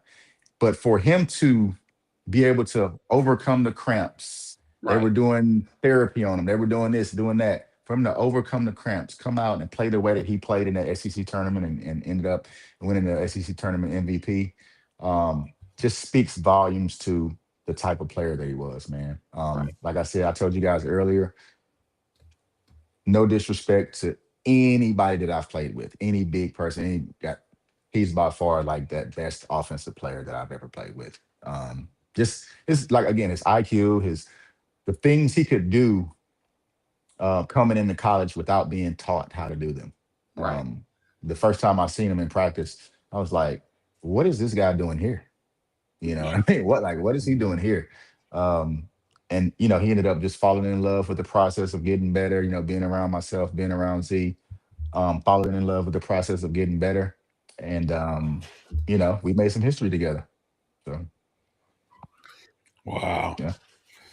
It's always fun to hear stories of guys. I didn't know you guys were roommates. So, was he a good roommate? Did he keep his stuff clean? Oh, Did he he's keep it great. straightened up, or was No, he the guy that left his pizza out overnight? no. Mario was great, man. Mario come from a good upbringing. He was great. We never had any problems with him. Living situation wise, he'll give you the skin off his back. He's the most generous guy that I've ever met. And man, he and I played together overseas one year too. Right. Yeah, yeah. He just won't give you his Dr. Pepper. He will actually. He'll bring enough to the house for everybody. He'll bring enough to the house for everybody. He's gonna come in. So Z and I come from class, and he be in there, resting or playing the PlayStation or whatever he's doing. And we come in. He's like, "Hey, man, I got you guys some sausage biscuits and some Dr. Pepper, and some whatever in there. You want it? You want like what a Dr. Pepper?" So he's like, "Man, I got enough for everybody, man. Oh, y'all don't want it? Don't worry about it. I'll drink them. Don't worry about it." So yeah, That's yeah. So awesome. uh-huh. Oh, good stuff. Yeah, man. So that's my brother right there, man. Both all of the guys. I mean, like I said, I talk to everybody pretty much. Right. With Z, Mario, Brandon Vincent, those guys I talk to the most. Hmm.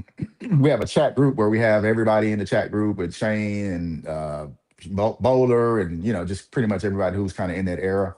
Right. That we talk from time to time. I think they just had a reunion maybe 2 weeks ago. I didn't get a chance to make it there, but a couple of the guys did catch up with each other there too. So Tim, finally, I want to talk about you briefly. You talked about in the beginning you are doing a business there in Houston. What mhm. is next for Tim Bowers? Are you eventually going to get into coaching? uh, again, I do my business here, and it revolves around basketball and kids and development and stuff like that. If the opportunity comes to me about coaching and it's the right situation, then Hmm. I'd definitely be looking to get into it in the future. Right. It just has to be right. You know what I mean? I don't want to just jump into something just because. Um, it just has to be right. You know what I mean? I feel like I have a calling for it. I feel like I'm good with kids. I feel like I'm good with teaching and advancing the game. And so if the opportunity comes, I'll listen to whoever comes, and we can kind of go from there. So, Tim, look, man, this has been an absolute blast. We really do want to thank you for joining us to take time out of your schedule. And if you would, the floor is all yours. Feel free to say anything else that you would like to. Well, first of all, thank you guys for having me on again. It's been a pleasure. Always good to kind of go back into the vault and catch up with some of those memories and think about some of those great times that we had in Mississippi State history. Um, to the Mississippi State faithful, Hail State.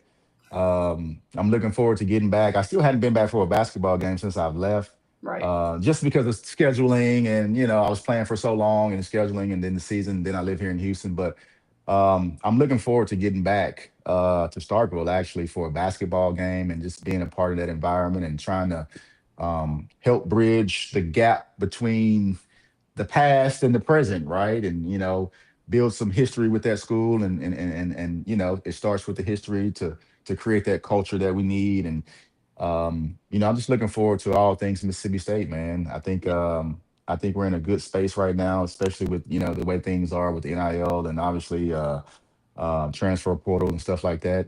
And we just gotta piece it all together. Just piece it all together. Whether we're talking about football, whether we're talking about basketball, whether we're talking about baseball, whatever have you, right?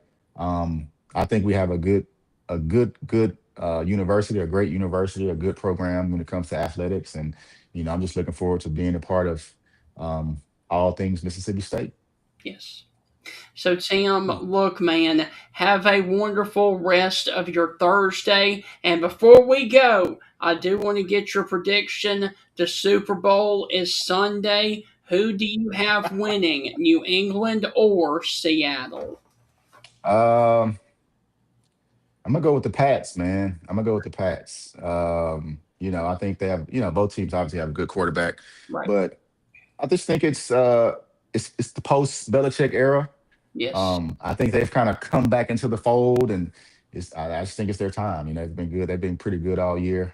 Right. Seattle obviously has a great program, great organization as well. But I think it's the Pats' time. Now, I could be wrong, but yeah, I don't have a dog in the fight really. I don't really have a football team anyway. We're close to New Orleans. Most of the people from the coast are Saints fans, but I just like to watch the game, and so Right. hopefully we can get a good game. And that's the most important thing for the fans is just two teams go out there to compete and Yes. and give us some entertainment, I guess. Hey, I just thought about this, Tim. I'm going to leave you with two fun food questions. What's your go-to food for the Super Bowl this Sunday? Man, chicken wings, and probably some nachos, some type of nachos, Nothing wrong with that. I'm game for and a both. beer. And and when you were in Italy, do you miss the food? Yeah. Now I'll tell you this: when I first got to Italy, I didn't like the food. Honestly, it was an acquired taste for me. Just being so, westernized and used to American food, and then I played in Israel the first 4 years, so I could find, what I wanted to find. When I got to Italy, I was in the South, and in the South, it's like really, really like they don't care about anything. They don't care about the speaking English. They don't care none of that. So I went to this restaurant and I ordered a pizza, and I just thought I ordered a regular pizza, regular cheese pizza, whatever it was. And the guy brought the pizza out to me, and it was sweat. It was, the cheese was moving on it, the mozzarella was moving on it a little bit. And I was like, it's not done. It's not it's not cooked all the way. I'm not gonna eat this. So I went back to the bar, and I told him, I said, hey, can you put it in the oven, a little bit longer? And he looked at me like I just, disrespected his mother. I mean, the look he gave me was like, he didn't speak English, but he understood what I was saying when I was doing like that. Yeah. And so by that look, I could tell that this is the way that they eat their pizza, especially in this region. I was close to Naples, Italy. And from then on, when I went to that restaurant or any restaurant, I would order my pizza to go, and I would just take it home and put it in my oven at home and, cook it a little bit more. Wow. Yeah. So that the Wow. pizza, the pasta, I mean, it's everything. You'd find the pastas with the clams and the shrimp with the head on it, and just I wasn't used to that. And Right. so, but I did end up loving it. Food's really, really good, really good. Tim, thank you as always. Have a wonderful Thursday out there, a wonderful weekend with the Super Bowl, and we will catch up with you later on. And as always, Hail State. Thank you, guys. Thanks, Tim. Yes, sir. Heath, that was awesome. I am so glad Timmy Bowers joined us again. And I also do want to thank his teammate, Mario Austin, for chiming in down there on the comments there on Facebook. And if we would have known, we would have had them both on at the same time to go back and forth. I think we could probably arrange that. Well, I bet we could easily Yes. arrange that. And to Mario, we're related. We got to be because I love Dr Pepper just as much as Yeah. you. Like it's my coffee, it's my cigarette. I have one before I go to bed. Like I am a Dr Pepper guy. So learn that about Mario today. Yeah, but yeah, Stephen, how funny is it that 2 days in a row our guests were both coming to us from Houston, And Texas, Timmy B. and both are Timmy B. Yes. We had Tim Brando yesterday, Tim Bowers Right. today. So we had two Timmy B's 2 days in a row, both from Houston, Texas. So that was fun. All right. Heath, briefly, I'm not going to do an ad and do all of that. We're just going to finish the Stingray show right here with a little bit of stuff that we did at the beginning of the show, and then ultimately you froze and we had to go on. Today is National Chocolate Fondue Day. Nothing wrong with that. Love chocolate fondue. Hadn't had it in a long time. But yeah. What is it? Golden Corral has like a chocolate fondue fountain. I have not been to a Golden Corral in multiple decades. But I might hit one. I take that back. I think I went one to my sister-in-law for something. But you know what? It's probably been over a decade. But yeah, I think that's the last time I've been to a Golden Corral. But I did hit up the chocolate fondue. Yes. All right, Heath. Do you happen to know, besides me, any other weather person? Oh, yeah. I mean, Like, yeah, I mean, in television, worked with several meteorologists over the years. But yeah, what you got going? Today is National Weather Person's Day. And the reason the annual holiday commemorates the birthday of John Jeffreys, born on this day in 1744. Dr. Jeffreys, a scientist and a surgeon, is considered one of America's first weather observers. He kept weather records from 74 through 1816. Additionally, Jeffreys pioneered the field of ballooning in the United States and took his first balloon observation in 1748, which meant he sent a balloon into the atmosphere to study all of the elements in the atmosphere from that balloon. Interesting. Very interesting. How did he get it back? You don't necessarily get it back, but you do often get the results back based off of the radar sign that it puts on there. So yeah.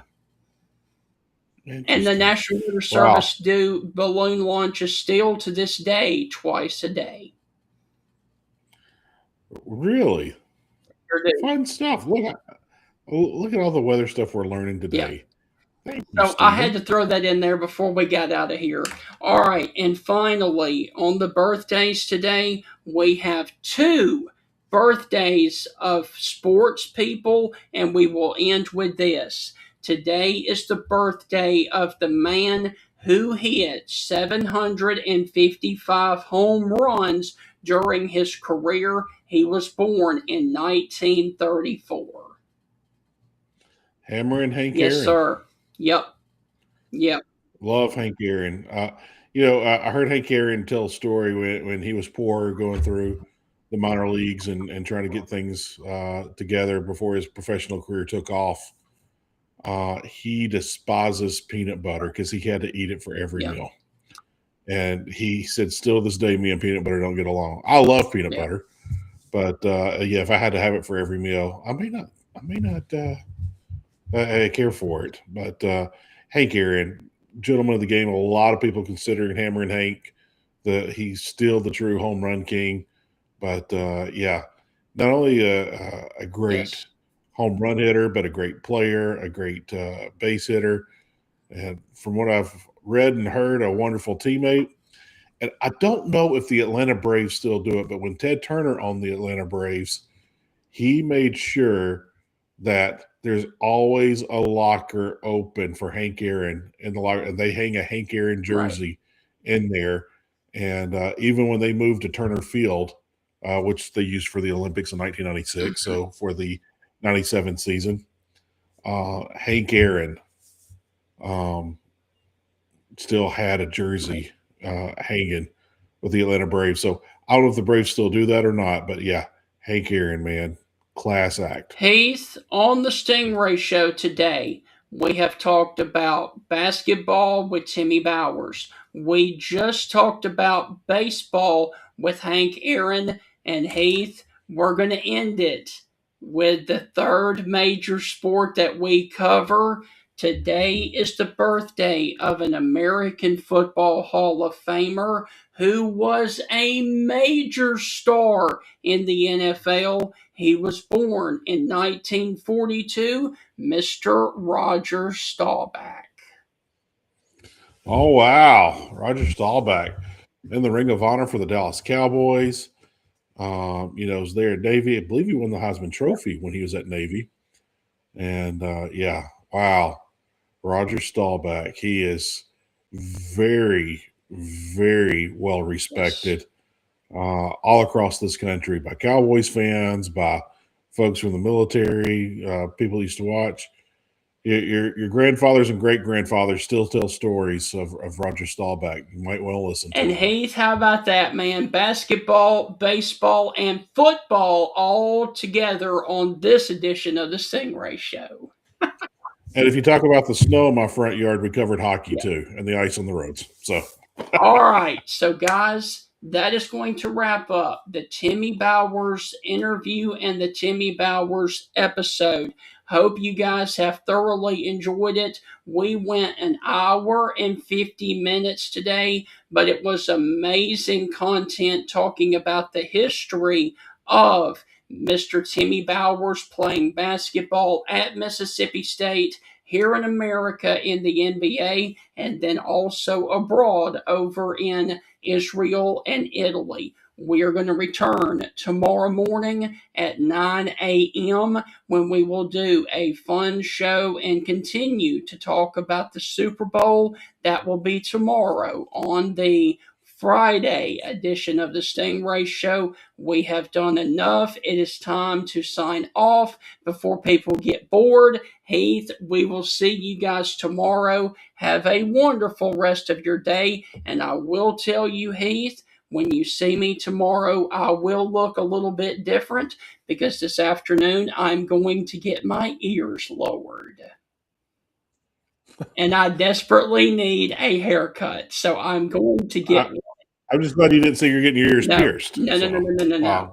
But I'm going to get my ears lowered, so I will look a little bit different tomorrow, but I've got to get some of this cleaned up. Yeah, Moppy. Get that unruly hair under control. Yeah. So, but yes, that's my plan, and we will see you tomorrow on another fun edition of the Stingray Show. Heath, have a wonderful rest of your Thursday, and we will catch you at 9 o'clock a little bit later tomorrow on the Stingray Show. Sayonara. Good Lord willing. I'll see you tomorrow. And Steven. Heath, the reason that we're going late is because of you. I'm blaming you. You and my wife blame me for everything anyway. So have a good one, man. Be good, Steven.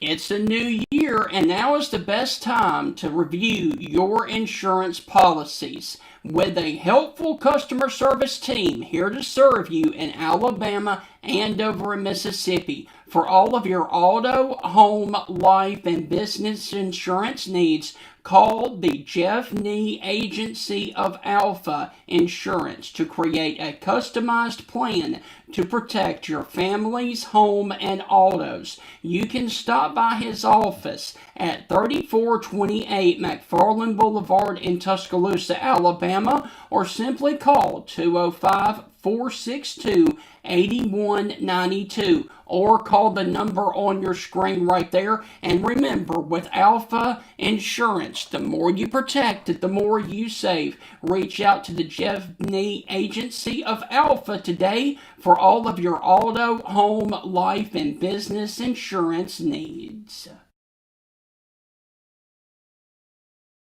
Ladies and gentlemen, Bill Ferguson of South's Finest Meats, the official sponsor of the Stingray Show, has a message for you. Everything we do here is fresh and custom made, custom to order.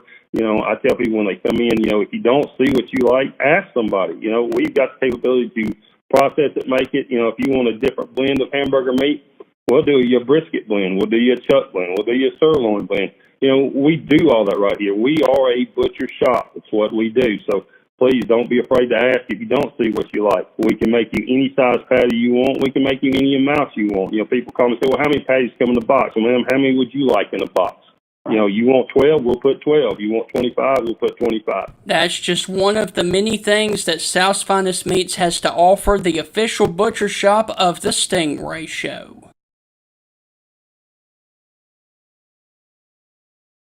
For over 100 years, the Bank of Moundville has been a name clients can trust. The Bank of Moundville is more than just a bank. They're your neighbors, your friends, and your community partners. Their unique approach to financial education has always centered around families. They believe that financially strong homes today lay the foundation for a brighter futures for tomorrow's generation. You can call them today at 205-371-2227. Once again, that is 371-2227 to schedule an appointment to build your financial security. The Bank of Moundville is a member FDIC and an equal housing lender.